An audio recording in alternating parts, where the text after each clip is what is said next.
Sveiki visi! Nauja savaitė, 33 pamoka ir mes pradėsime šnekėti apie masyvą array.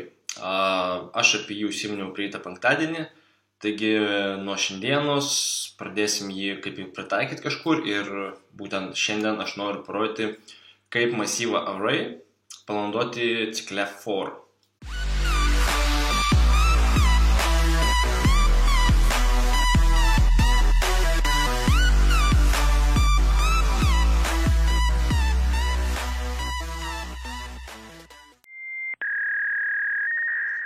Prieš mūsų akis praeitą penktadienį daryta pamoka.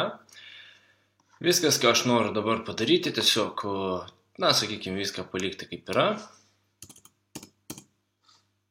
Tiesiog neprisiskirti masyvui visiškai jokių duomenų.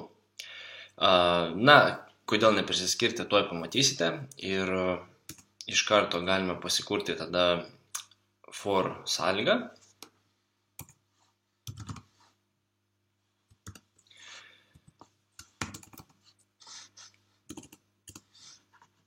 Ir joje susikurti kintamai, sakykime, tai tebu nebūna c, kaip visada. Taigi integer c prasidės nuo arba bus lygu 0. Taip pat mūsų kintamasis c bus mažesnis už kiek 6, turim už 6. Gal sakyčiau, pakeiskime tai į 10, ar ne? Bus aiškiau biški. Ir, aišku, pridėkime po vieną, ar ne? Dabar, kame esmė? Jeigu aš parašiau c mažesnis už 10, tai reiškia, kad paskutinis skaičius, kurį mes turėtume matyti, bus 9. Tačiau čia parašyta 10.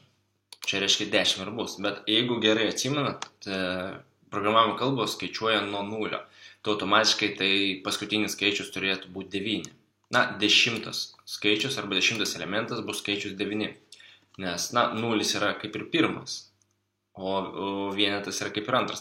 Jeigu praeitą pamoką, žiūrėt, tikrai suprantat, ką aš turiu omeny, todėl čia rašau ne mažiau arba lygu 10, kad 10 visgi būtų įmanomas, o tiesiog mažiau už 10, kad jau 10 šitokio skaičiuko nebeturėtų mum atvaizduoti. Toliau rašykime savo masyvą. Ir viduje susikurkime x. O tam x-ui prisiskirkime, sakykime, skaičiuką 21. Ką aš čia dabar padariau? Kodėl čia yra x, ar ne? Ne vienas, ne du, mes neprisiskiriam kažkokią tai. Būtent, atsiprašau, čia ne x, o c. Kodėl mes neprisiskirime kažkokią tai, sakykime, ten 3 elemento ar 5 elemento, kad jie atvaizduotų? Kaip matot, mes jį jau nusistatėm. Ir nusistatėm tik vieną. Tai reiškia, kad visi mūsų masyvai, visi 10 elementų masyvo bus lygus 21. O for ciklas reikalingas tam, kad jisai visus 10 masyvų atvaizduotų. Tai reiškia, kad nuo 0 iki 9, kitaip sakant, visus 10 ir visi 10 būtų 21, būtų priskirtas 21 reikšmė. Aš turbūt šneku sunkiai suprantamus dalykus, tai tiesiog pasirašykime gal sjautą. Tai visų pirma pasižiūrėkime, pasižiūrėkime, ar mums atvaizduos tos 9 dalykus. Iš eilės, aišku, to neatvaizduos, nes gerai pasirašykime iki galo, tebūnie. Čia kažkokį tai galim pasirašyti, tarkim, skyrybų ženklą, ne skyrybos, bet atskirti mūsų būtent tos 9 skaičiukus ir jų reikšmės, o čia jau reikia pasirašyti štai taip. Ir jei aš dabar pabandysiu pasileisti, ir žinoma man išmes klaidą, nes, gale, taigi nereikia blėtaškai dėti. Įprotis tiesiog po kiekvieno prisiskirimo padėti jį. Aišku, reikia, atsimink, kad visada reikia, bet kaip matot, ne visais atvejais jis reikalingas ir vėlgi čia tas pats.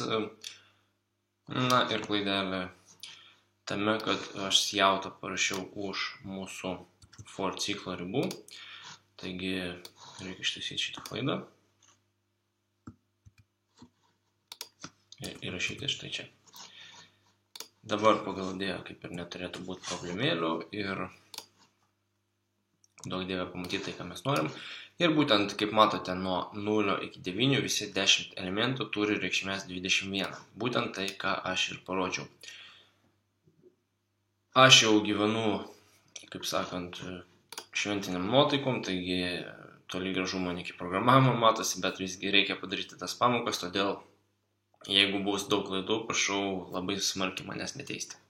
O dabar sakau viso ir susitiksim trečiadienį. Iki.